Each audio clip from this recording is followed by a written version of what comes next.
Hello friends, how are you? Welcome to इंद्राज civil services with Anuj Patel. हम लोग Indian constitution, Indian polity या भारतीय संविधान या भारतीय राज व्यवस्था, दोनों अलग अलग चीज़ें हैं। हम लोग बेसिकली यहाँ भारतीय राज व्यवस्था को पढ़ेंगे, भारतीय संविधान को मिला के, क्योंकि पूर्ण रूप से अगर हम कॉन्स्टिट्यूशन पढ़ेंगे तो बेयर एक्ट पढ़ेंगे, और बेयर एक्ट की भाषा में हमको इंडियन पॉलिटी पढ़नी है बेसिकली। तो देख सकते हैं हम लोग पार्ट 3 में कॉन्स्टिट्यूशनल डेवलपमेंट ऑफ इंडिया, कैसे संवैधानिक विकास होता है एक भारतीय संविधान या भारतीय राज व्यवस्था का, हम ये चीज़ें क्यों पढ़ रहे हैं। अगर आप यूपीएससी, सीएससी, यूपी पीसीएस 2021 दे रहे हैं और अदर स्टेट पीसीएस दे रहे हैं, तब भी आप इस वीडियो को फॉलो कर सकते हैं, देख सकते हैं। तो देखेंगे कि हम लोग Indian constitution, Indian polity, basically इस चीज़ को ज़्यादा एप्लीकेशन है, क्योंकि ये पूर्ण रूप से क्या है, बेयर एक्ट हो जाएगा। तो हम लोग इसको भारतीय राज व्यवस्था में भारतीय संविधान को मिलाकर पढ़ेंगे। और कॉन्स्टिट्यूशनल आज पार्ट 3 में हम कॉन्स्टिट्यूशनल डेवलपमेंट ऑफ इंडिया इस पार्ट को देखेंगे। इसका पहला एक्ट 1773 का, उससे पहले की भी कुछ चीज़ें देखेंगे, और कैसे संविधान बना, कैसे हमारे संविधान की एक नींव तैयार होती है, इसका क्रमिक विकास हम पहले भी दिखा चुके हैं। कल हमने आपको एक चीज़ बताई थी कि किस पार्टी द्वारा सबसे पहले मांग की गई थी कि भारत का एक संविधान होना चाहिए।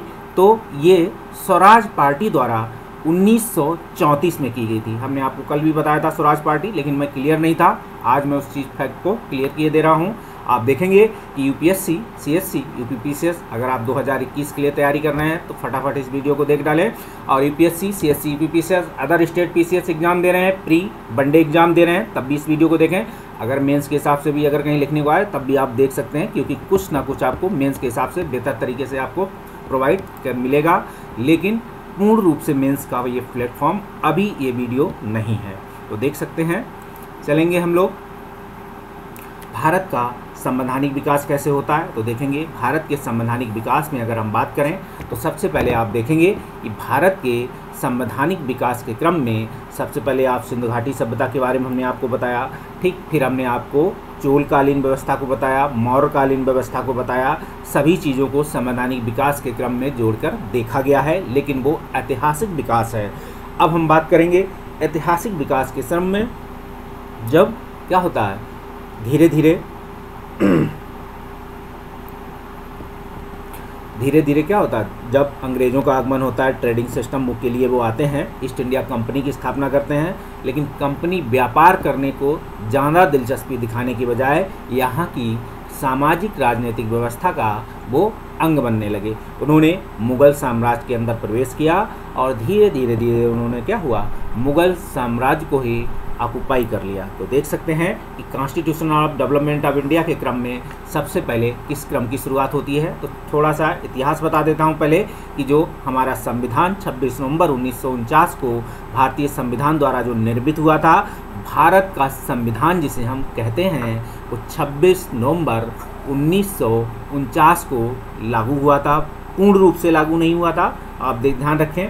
हालांकि कुछ एक्ट 26 जनवरी 1950 को लागू किए गए थे, और 26 जनवरी की डेट क्यों रखी गई थी वो हम आपको बताए थे कि ये एक ऐतिहासिक क्रम का सवाल है। कभी आप देखेंगे कि जो हमारे स्वतंत्रता सेनानी थे, उन्होंने कभी 26 जनवरी को ही इस संविधान के लिए ही बात की थी। तो इसीलिए उस डेट को ही क्या किया, भारतीय संविधान लागू करने को, क्रम को लागू किया गया था।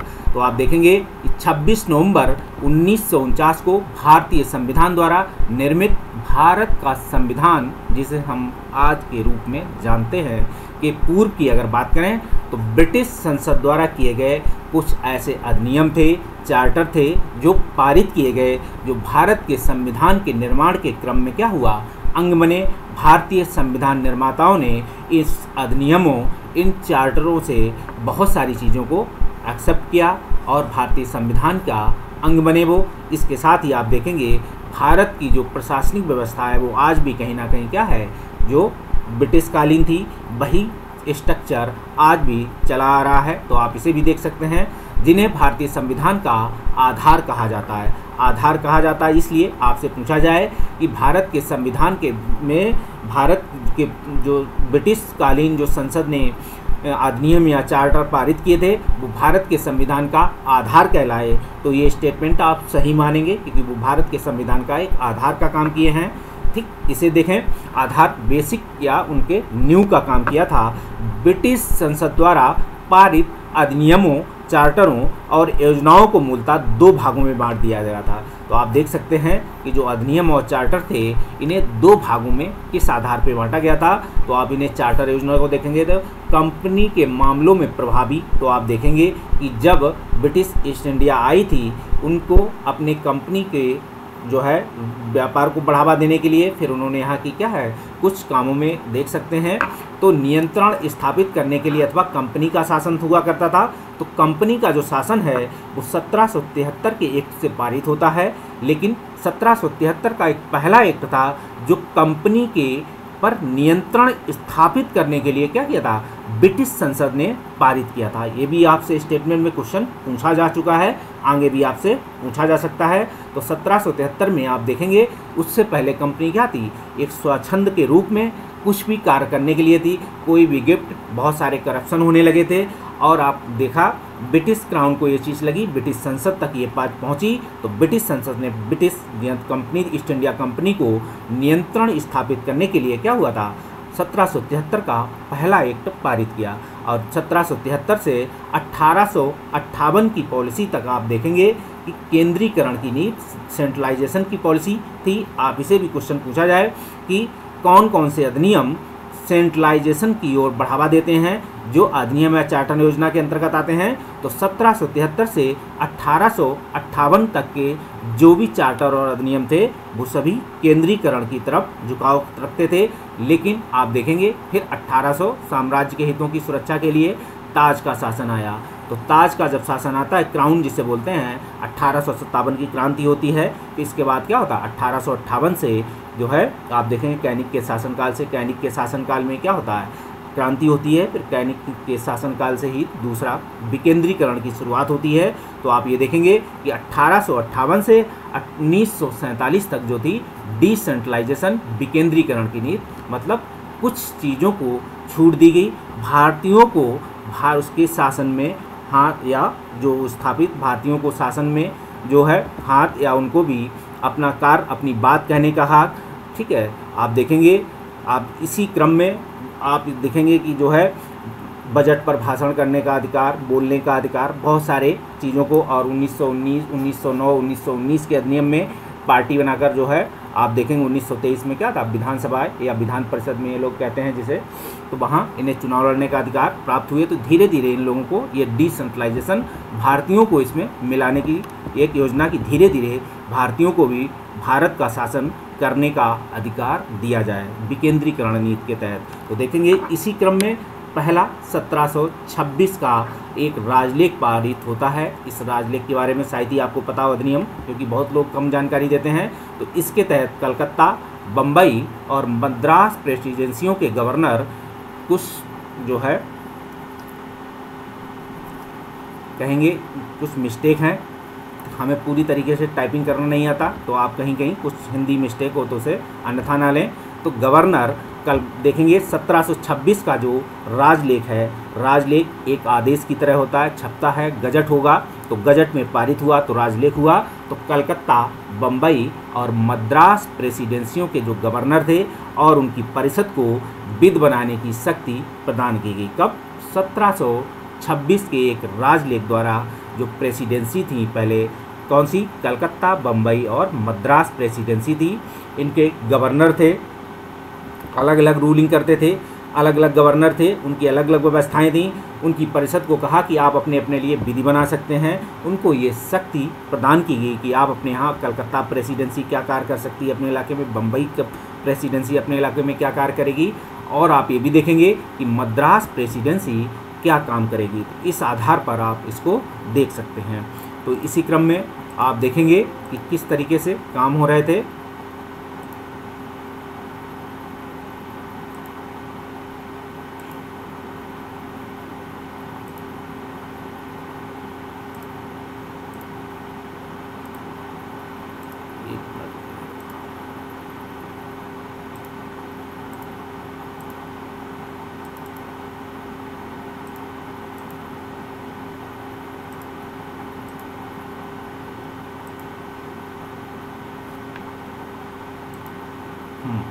हम बात कर रहे हैं 1773 के रेगुलेटिंग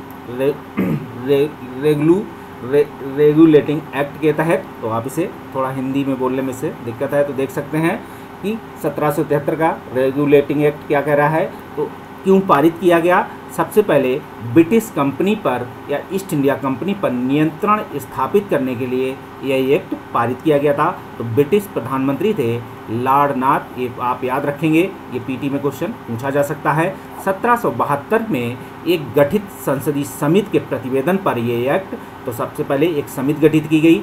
समिति ने प्रतिवेदन दिया कि हम ब्रिटिश ईस्ट इंडिया कंपनी पर नियंत्रण स्थापित करने के लिए ये एक्ट पारित करें। तो ये एक्ट 1773 का रेगुलेटिंग एक्ट कहलाया। तो आप देखेंगे इसे ब्रिटिश संसदीय नियंत्रण का एक प्रयास प्रारंभ हुआ। तो ब्रिटिश संसदीय नियंत्रण का ये पहला प्रयास था ईस्ट इंडिया कंपनी पर। तो ये क्वेश्चन पीटी में पूछा भी जा चुका है। आप ये भी देखेंगे कि भारत में कंपनी के शासन के लिए पहली बार लिखित संविधान प्रस्तुत किया गया। तो आप देखेंगे भारत में कंपनी के लिए कोई पहली बार एक लिखित संविधान, मतलब पहली बार एक गजट में कि कंपनी क्या क्या कार्य करेगी, कंपनी के भी कुछ दायित्व, कुछ कार्य, कुछ शक्तियाँ, कुछ स्वतंत्रताएँ निश्चित किए गए कि आप ऐसा नहीं है कि हर काम करेंगे। तो उनको भी एक क्या हुआ, नियंत्रण स्थापित करने का प्रयास था। तो आप देखेंगे ये संविधान उनका प्रस्तुत किया गया। यही संविधान क्या गया 1773 का रेगुलेटिंग एक्ट कहलाया। तो आप देखेंगे ये प्रथम प्रयास था जिसके माध्यम से भारत के केंद्रीय शासन की नींव रखी गई। आपसे क्वेश्चन पूछा जाएगा कभी भी कि पहला कौन सा ऐसा एक्ट है जिसमें केंद्रीय प्रशासन की नींव रखी गई, तो वो 1773 का एक्ट है, इसे याद रखिएगा क्वेश्चन। साथ में आप देखेंगे मद्रास, बम्बई और बंगाल प्रेसिडेंसी के अधीन जो अलग अलग प्रेसिडेंसी हुआ करती थी, तो कलकत्ता जिसे हम बोलते हैं वो बंगाल प्रेसिडेंसी कह दें या कलकत्ता प्रेसिडेंसी कह दें। तो मद्रास, बम्बई जो पहले अलग अलग भाग रहे थे, तो उनको क्या किया, उनकी डोरी बंगाल प्रेसिडेंसी के हाथ में दे दी गई। मतलब कि मद्रास, बम्बई जो प्रेसिडेंसी थी इनको बंगाल प्रेसिडेंसी के अधीन कर दिया गया। ये अब बंगाल प्रेसिडेंसी के तहत काम करेंगी। आप देखेंगे बंगाल के गवर्नर को तीनों प्रेसिडेंसियों का क्या बना दिया गया, गवर्नर बना दिया गया, गवर्नर जनरल बना दिया गया। और आप देखेंगे कि प्रथम गवर्नर जनरल वारेन हेस्टिंग्स को बनाया गया। तो आप ये भी देखेंगे जो ये वारेन नहीं है, वारेन है, याद रखेंगे, ठीक। तो गवर्नर जनरल कौन था, गवर्नर जनरल बना दिए गए। तो प्रथम गवर्नर जनरल वारेन हेस्टिंग्स को बनाया गया। आप इसे देखेंगे कलकत्ता में उच्चतम न्यायालय का एक प्रावधान किया गया। तो आप देखेंगे कलकत्ता में भी एक उच्चतम न्यायालय था, लेकिन ये अभिलेखी न्यायालय के रूप एक उनका, और यह अभिलेखी न्यायालय था। इसे भी देखेंगे इसका अधिकार क्षेत्र कलकत्ता नगर के नागरिकों तक ही सीमित था, ठीक।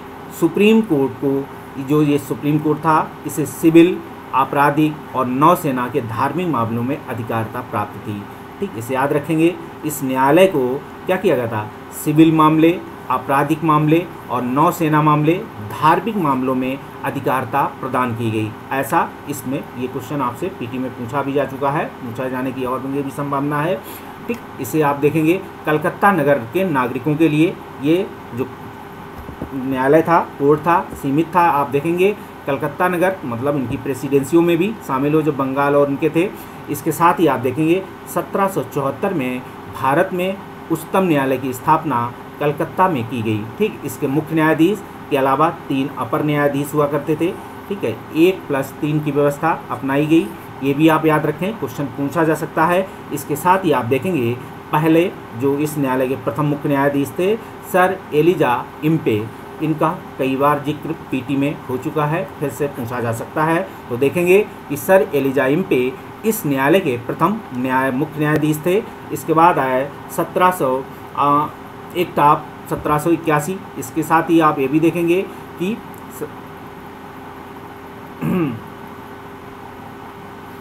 1781 का एक एक्ट आता है। इसमें जो त्रुटियाँ थी इनको कौन से 1773 में, तो आप देखेंगे इस रेगुलेटिंग एक्ट की त्रुटियों को दूर करने के लिए पारित किया था। कलकत्ता सरकार बंगाल, बिहार और उड़ीसा के दीवानी प्रदेशों के लिए यह विधि बना सकती थी। तो जो 1781 का भी आती है, फिर आप देखेंगे 1784 की भी आप देखेंगे। तो इसे 1781 में जो एक्ट आता है वो कौन सी त्रुटियों, इसके तहत रेगुलेटिंग एक्ट आया था 1773 की त्रुटियां, गलती कह सकते हैं, उसमें कुछ कमियां रह गई थी, उनको दूर करने के लिए पारित किया गया। कौन सा? 1781 का एक्ट। आप देखेंगे इसके तहत जो कलकत्ता सरकार थी वो बंगाल, बिहार, उड़ीसा की दीवानी प्रदेशों के लिए विधि बना सकती थी। ऐसा हुआ तो आप देखेंगे जो बंगाल थी, बंगाल सरकार क्या करेगी, अब बिहार, उड़ीसा, ठीक, कलकत्ता सरकार बंगाल, बिहार, उड़ीसा के प्रदेशों के लिए विधि बना सकती थी।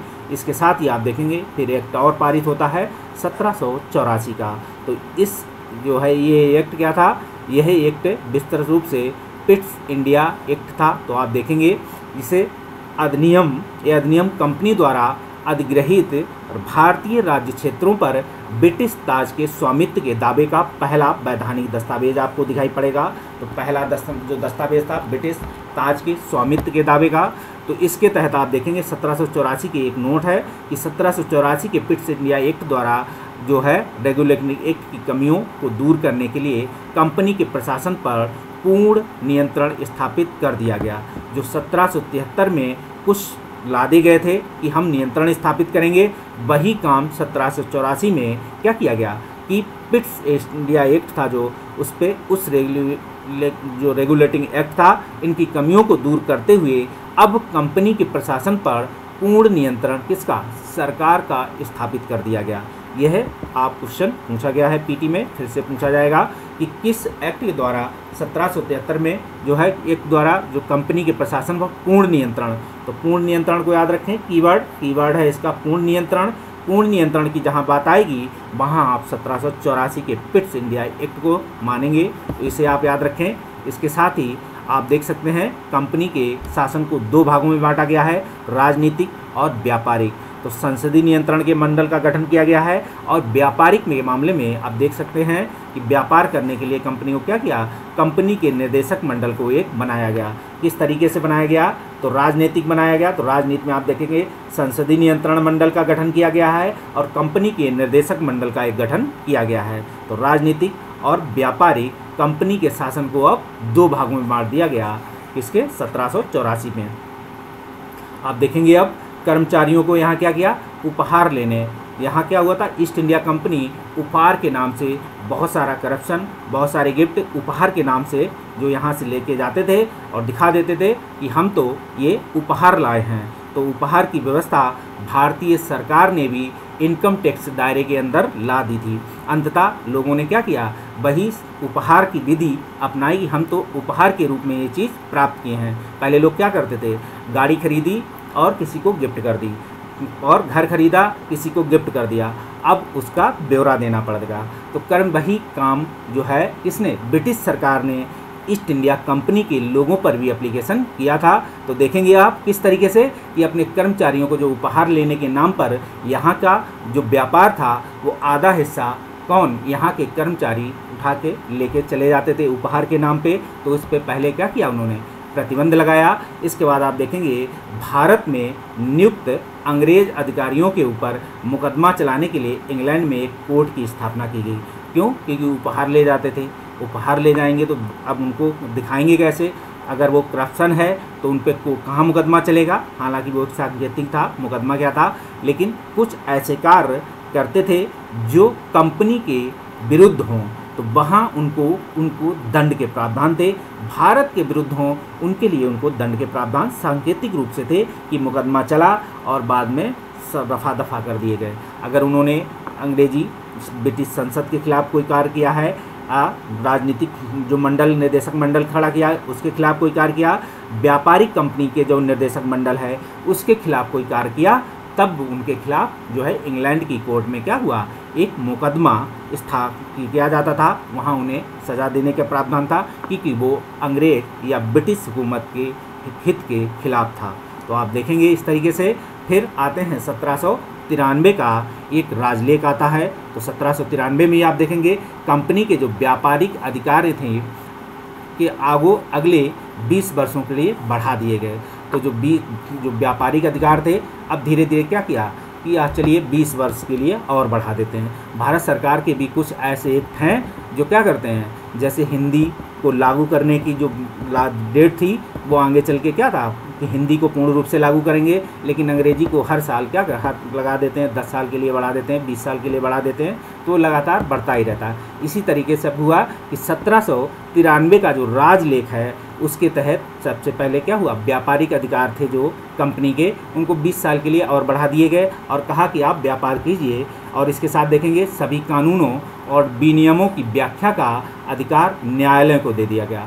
जैसे अब क्या है, सारे कानून विनियम भारतीय संविधान की जो व्याख्या करने का अधिकार है किसको दिया गया है, न्यायालय को दिया गया, सुप्रीम कोर्ट को दिया गया है। उसी तरीके से आप देखेंगे कि जो कानून थे, आप देखेंगे जो एक राजलेख गजट में पारित हुआ ब्रिटिश संसद के, उसमें कहा गया कि जो कानून होंगे, विनियम होंगे, इनकी व्याख्या न्यायालय को अधिकार है कि वो इसकी व्याख्या करे, इसका क्या अर्थ है, क्या मीनिंग है, क्या हो सकता है। तो बोर्ड ऑफ कंट्रोल आप देख सकते हैं, तो बोर्ड ऑफ कंट्रोल के ऐसा क्वेश्चन अगर आपसे पीटी में पूछा जाए कि किस कानून के तहत कानूनों व्याख्या करने का अधिकार न्यायालय को दिया गया है, तो 1793 के राजलेख एक्ट में आप देखेंगे गजट में ऐसे प्रावधान किए गए हैं। इसके साथ ही आप देखेंगे बोर्ड ऑफ कंट्रोल के अधिकारियों को वेतन भारतीय कोष से मिलने लगा। तो आप देखेंगे अब क्या हुआ, बोर्ड ऑफ कंट्रोल के जो अधिकारी थे, मतलब जो गवर्निंग थे, अधिकारी थे, उनको अब इससे भारतीय कोष, मतलब काम वो करेंगे ब्रिटेन का, लेकिन कोष किसका होगा, भारतीयों का। तो ऐसी व्यवस्था जो है 1793 के राजलेख में की गई कि हम काम तो करेंगे व्यापार करने का, लेकिन ये कोष भारतीय होगा। इसका जो कोष कौन, इसका जो हमारी तनख्वाह कौन देगा, सैलरी कौन देगा, भारत के लोग देंगे। और आप ये भी देख सकते हैं, अगर इसकी दूसरी व्याख्या करना चाहें तो आप देखेंगे कि बोर्ड ऑफ कंट्रोल के अधिकारियों का जो वेतन है, मतलब जो प्रशासनिक व्यवस्था के अधिकारियों का जो वेतन है वो भी कहीं ना कहीं भारतीय कोष से है। इसके आप देखेंगे कि भारतीय कोष का मतलब है जो स्टेट के अधिकारी हैं, आप देखेंगे प्रशासनिक व्यवस्था के अधिकारी हैं, उनका कोष कहाँ है, राज्यों के पास होता है, राज्य कोष से उनको दिया जाता है।